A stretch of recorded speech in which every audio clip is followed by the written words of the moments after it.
I love Dungeons and Dragons. Lightning bolt! Lightning bolt!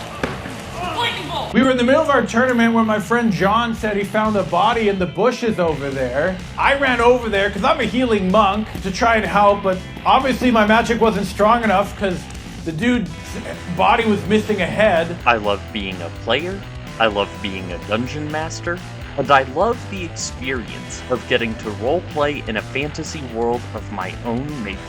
It is simultaneously a game, a social experience, and a storytelling exercise all in one. There's truly no other game quite like Dungeons and Dragons. And in the last decade, D&D has enjoyed something of a cultural renaissance thanks to groups like Critical Role, as well as other D&D inspired media exploding in popularity. I killed the big spider. You did, yes. Again. Yes. I'm just saying. I just want the audience to know this is triggering for my friend Elijah. What was once a niche hobby for nerds is now a staple of the mainstream pop culture. But before Critical Role, before Stranger Things, before Honor Among Thieves, which is actually a pretty underrated movie, there was the Dungeons and Dragons movie. And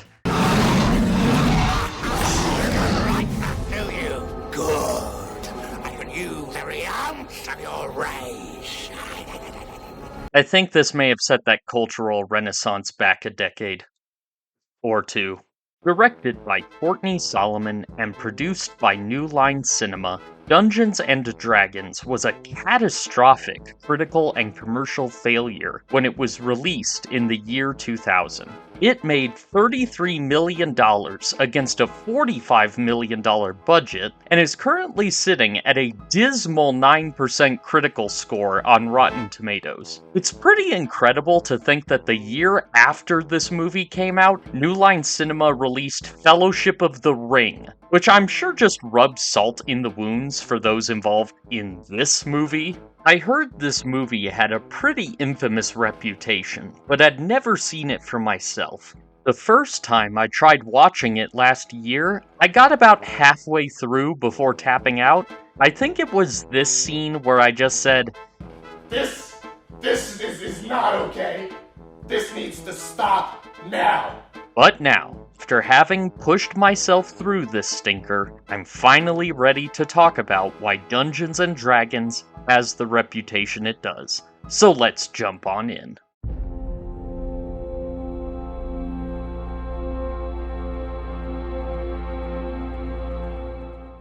The movie opens, as all great fantasy films do, with a big exposition dump. The Empire of Izmir has long been a divided land, ruled by the mages, an elite group of magic users. The lowly commoners, those without magic, are little more than slaves. Now, to be fair, a lot of fantasy and sci-fi movies open this way to set up the characters and the plot. But the difference here is that this exposition dump has no interesting visuals paired with it. It's just the camera panning over a cloudy sky while the narrator drones on about generic fantasy stuff while generic fantasy music plays in the background. After that introduction, one of the first things you'll notice is just how bizarre the production value of the movie is. Because the sets and locations look pretty good, all things considered, but the costumes look like they came straight from Spirit Halloween, and the CGI looks like it came straight from Mortal Kombat Annihilation. And the CGI is often used in places where it is totally unnecessary. Why are there so many sweeping shots of CGI castles? Would it have really been that hard to make a mini model, or, I don't know, film a real castle? Which you did in other shots of this movie? Even the blood is CGI. Would it have really been that hard to pour fake blood down a flight of stairs? This strange combination of good sets and bad effects makes the movie look really cheap and really expensive at the same time. As a side note, Entertainment Today called this movie a special effects extravaganza, which I guess is technically correct since they don't specify if the effects are good or not. In the opening scene, we are introduced to Jeremy Irons as Profion, an evil sorcerer bent on world domination, and he is easily the most entertaining part of the movie. Jeremy Irons absolutely chews the scenery with his acting. It seems like he knows what kind of movie he's in and is just going for pure camp. I ask you one last time. Will you submit to the ruling of this council and relinquish your scepter?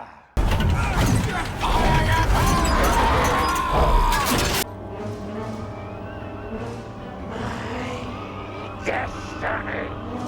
His performance is even funnier when contrasted with his enforcer Damodar, who is trying way too hard to be serious and intimidating. Post brigades at every sewer, entrance and exit. I want them found. I have it. Really? Show it to me. Oh, look. I've cut her. What a shame.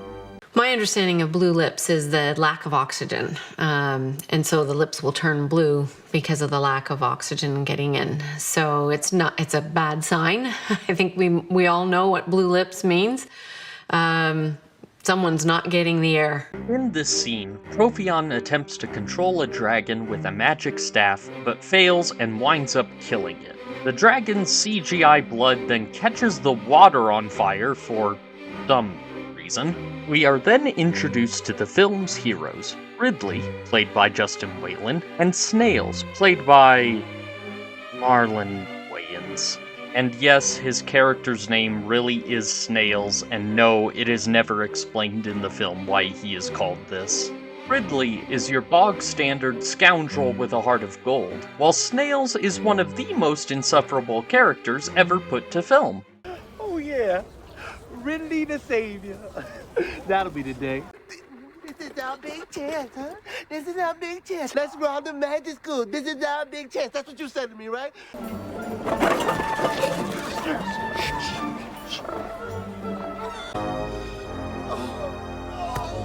I'm sorry to any Marlon Wayans fans out there, but I find him and his style of comedy to be really grating. Anytime he opens his mouth, I just think of Scary Movie, which I shouldn't be thinking about when watching a Dungeons & Dragons movie. But this speaks to a larger problem with the movie, which is that, outside of the villains and a few of the supporting characters, everyone else talks like someone from the early 2000s, which does not sell this as being a fantasy film. So now the movie both looks and sounds like a high school play. Ridley and Snails are two down-on-their-luck thieves who try to steal some magical artifacts from a mage school where they run into Marina.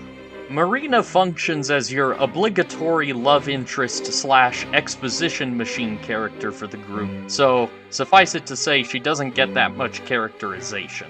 After being pursued by Profion's minions, the team runs into a dwarf, played by that one actor from the Pirates of the Caribbean movies, who is quite literally swept up into the journey when the heroes just run into him. Why he chooses to stick around after this moment? I don't really know. He's just kind of along for the ride. By the way, there is not a single moment in this movie in which the other characters ask the dwarf what his name is, and I didn't discover his name until the end credits. How does this movie have all the time in the world for Senate hearings, but we don't get to know our characters' names, fears, or desires? It's like the Phantom Menace all over again. This character also has a really out-of-place fourth wall break? That's a terrible way to do business.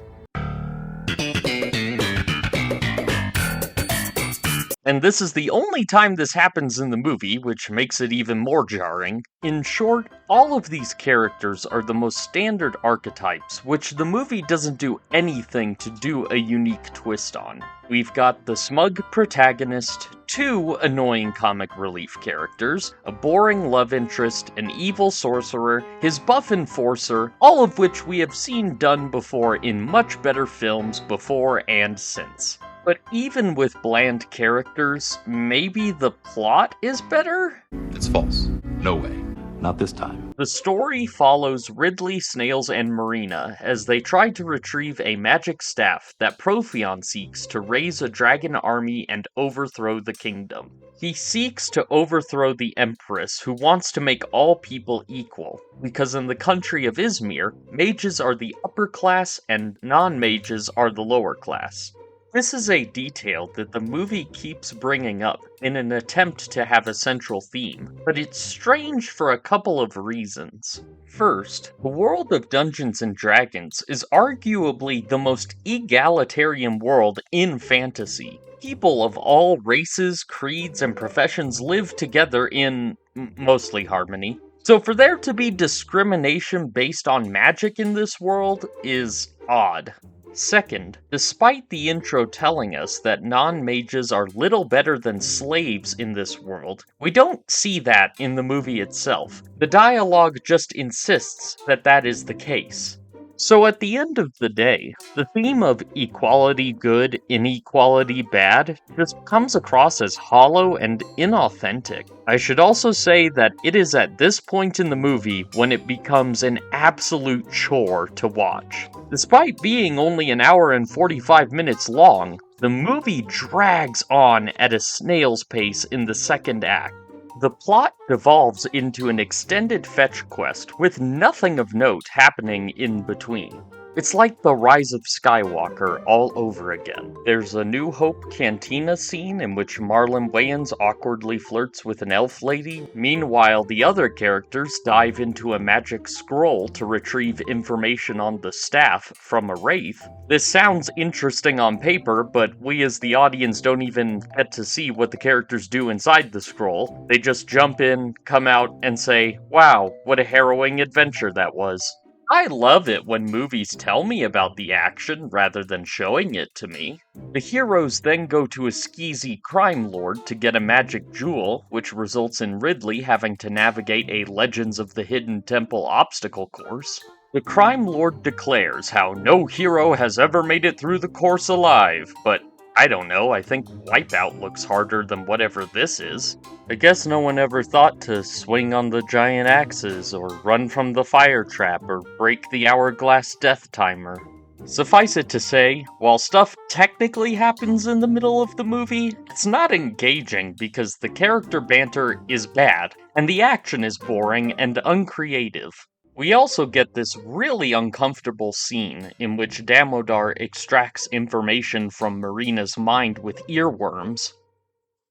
A sentence I never thought I'd say, and yet here we are. The movie doesn't pick up until Snails is killed by Damodar in a surprisingly brutal fashion. This light-hearted fantasy movie kills off one of its comic relief characters in a bloody, bare-knuckle beatdown like it's WWE. Snails easily gets the most violent death out of any character in the movie, which I think is meant to be emotional, but it feels so tonally off from everything that came before. Not gonna lie, I may have been cheering at the screen when Snails was getting punched in the face over and over again. Yes! Yes! Yes! It also doesn't help that the editing makes this scene unintentionally hilarious.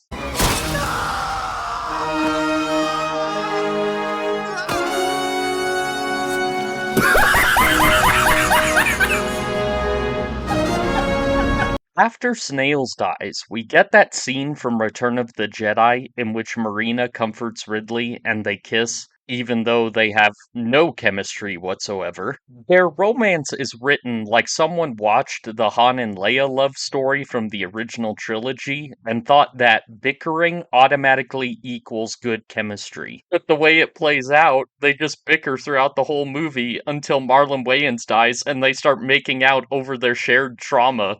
Also, you may be sick of me referencing Star Wars in this review, but it's apropos given that the director flat out stated he wanted this film to kick off his own trilogy in the vein of Star Wars. My thought was that it was better to take what I call the Star Wars approach. The Empire of Israel. Which is simply introduce to the audience that we're in a different world now, and this is the rough parameters of it. and then let the audience learn about that world and how it works through watching the movie and watching the characters learn on the way. Which, once I read that, a lot of this movie started to make sense. At least, in theory. Profion is like the Emperor, Damodar is like Darth Vader, Ridley is a hybrid of Luke and Han, and Snails is like Jar Jar Binks, so it all really tracks. But at last, we've hit the second act low point, which means the climax is right around the corner, and thankfully, it's the best part of the movie. The climax is easily the most entertaining part of the movie because this is the moment when the movie just goes absolutely bonkers. Ridley finds the plastic dragon-controlling staff, but Damodar takes Marina hostage, again, and forces him to give it up. Meanwhile, Profion and his sorcerers just start fighting the Empress and her dragon army even though there was no build-up to this confrontation. They just kind of show up on a tower and then the Empress attacks them. It's at this point when the movie devolves into a bad PS2 game with CGI dragons and PNG fireballs. It's truly a glorious thing to behold. Profion then retrieves the staff, and Jeremy Irons bellows out my favorite line in the entire movie. Let the blood rain from the sky! But before Profion can succeed in his evil plan, Ridley pursues him and defeats Damodar in a lame sword fight that is totally not meant to be reminiscent of a lightsaber fight. Ridley steals the red dragon-controlling staff and for a moment is starting to be corrupted by it, even though that wasn't really established as a thing before this moment. But Ridley destroys the dragon-controlling staff, and the Empress uses her own staff to make Profion suffer the same fate as Lord Farquaad at the end of Shrek. Though the scene in Shrek looks much better than the scene in this movie, and Shrek is unironically a much better fantasy movie than this one. After Profion is defeated, we rush through the falling action as the heroes gather to mourn over Snails, even though he contributed nothing to the team and we have no clue why he and Ridley had such a connection to begin with, but I guess we need some kind of emotion in our fantasy movie, so this is the best we got. Mourning over the death of Marlon Wayans. Alright, let's wrap this up. Somehow the magic jewel begins to glow and brings Snails back to life, or at least that's what we're told because the movie doesn't actually show this. Then the elf lady tells the heroes that Snails is alive and the movie ends with the heroes running off to find him. The end! Maybe this was to set up for a sequel, or maybe Marlon Wayans just didn't want to show up for a final scene, which I wouldn't blame him for, but I guess it's only fitting that the movie end as abruptly and awkwardly as it began. As a whole, the Dungeons & Dragons movie is a bizarre time capsule of pre-Lord of the Rings fantasy movies. It's a tonal mess, its characters are bland, its plot unengaging, and its effects hilariously aged. There are some funny bad moments scattered throughout it, but the boring moments are so sluggish that I can't really recommend it as a funny bad watch. This movie is to fantasy films what Batman and Robin is to superhero films. So with that, I'm giving Dungeons & Dragons a half-star rating. Easily the worst fantasy movie I've ever seen, but I'll give it this. At least it is memorably bad. It is truly an iconic disaster for the ages. I hope you all have enjoyed this video. Please let me know down in the comments what other bad fantasy or sci-fi movies you'd be interested in me covering on this channel. As always, thank you for watching, and I'll see you in the next video.